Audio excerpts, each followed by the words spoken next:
we're going to create an artwork that is kind of inspired by Keith Haring and that movement in our artwork. So get a pencil and get a piece of paper. Here's one of my examples of my daughter. And here's an example of mine. I put the big word art. Keith Haring was about affordable art, and he used a lot of these figures with some movement lines.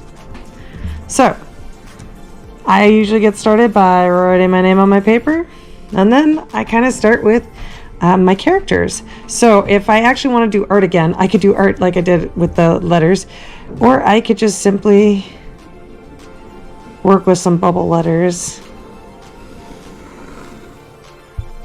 So I made the outline of my A. I'm going to make some art.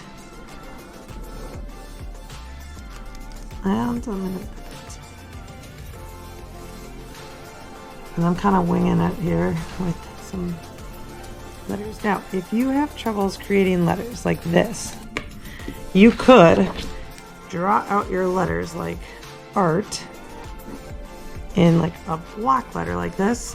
And then if you want, you could go around with a bubble like. Now you could leave that middle part in your actual artwork. Could make it incorporated into your artwork so that it looks like something like that. So that's another option you would have if you don't have this, if you don't wing stuff. Now, Keith Haring used little figures, and you can see I have 3 little figures on my actual paper. And so getting started with those, I'm going to put a horizon line. And a horizon line is where your ground meets your sky, right? Like your background, or like your wall meets your floor. So I kind of did that. But then I'm going to have some different things. Like maybe I'm going to have a person, and I'm going to use that round shape for their head. And I'm going to put like kind of a rectangle neck. And I'm going to have it so their arm is coming up. This arm's coming up. And then maybe they're moving a lot. Put one leg here. And one up here. Then I can put some lines. Now, this is me again, just kind of thinking about that outline. But if you need to make a person, you could put kind of like an outline of a person. And I don't really like to use shape or stick people, but this is kind of the beginning steps of it. And then I would go back again, and I could either add to add the body,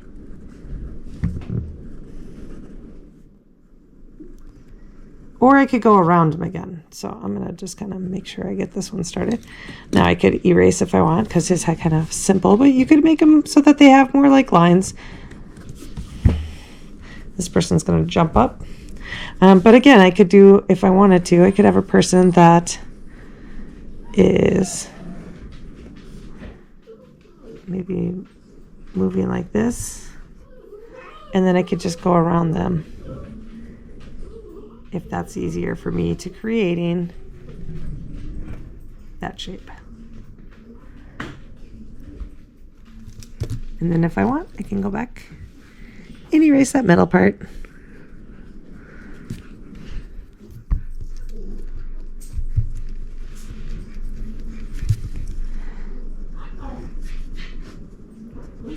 So now my last part is I am going to give it a few more motion lines, but you can see there's my outline of my artwork. So now I'm going to go back and I am going to trace. This part I am going to speed up a little bit. So instead of using my pencil, oh, another thing I might add, maybe they're dancing, jumping. I can put in some music. I could put in like how I put in some different music coming through. And so I could have that kind of coming out of my paper and just waving through my background. And I could also put some more notes in here. So now I'm going to go back and I'm going to trace, but I'm going to do it in Speed Lab. So I'm going to pause for a second on this and go into the other mode.